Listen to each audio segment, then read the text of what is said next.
Go ahead and read the learning target. Harvey. I can apply the Distributive property to multiply by units of 6 and 8. Okay, it's been a hot minute. It's been since module 1 since we've talked about the distributive property. But some of you may remember, it's my favorite property, so I'm excited for today. I will know I've got it when. Go ahead, Araya. I can break apart one factor and multiplication expression to make the problem easier to solve. Perfect. Okay.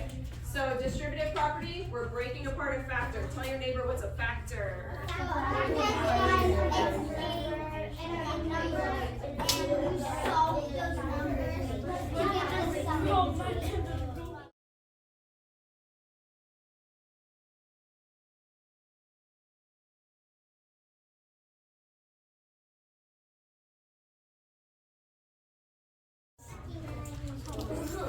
Okay, back in front of 5, 4, 3, 2, 1. What are factors? Addison?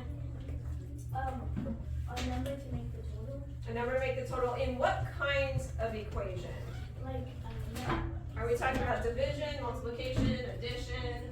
subtraction. Oh, subtraction. Nope, not addition and subtraction. If we're talking factors, what are we talking about, Araya? Times. Multiplying, so timesing. Okay, so the factors are the numbers we're multiplying together.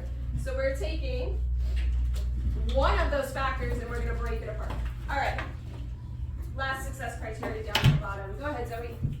I can write an equation using parentheses to solve accurately, describe the break apart, and distribute strategy. Break apart, distribute. Okay, so in your book, in your math book, they call it the break apart and distribute strategy. When you see that, they mean the distributive property. It's the same thing. It's just another way to name the distributive property.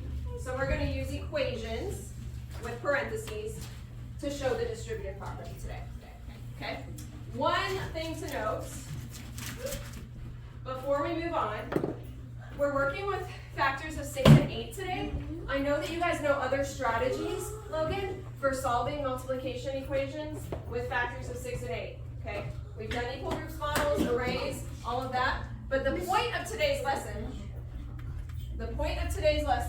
is not just to solve multiplication with 6 and 8, it's to practice the distributive property. Because even if you know your 6s and 8s, do you know how to count by 72s? No. No. So if I told you 5 times 72, what's 5 times 72, Ethan? Oh, count by 5. 72 times? Bro! No! You could.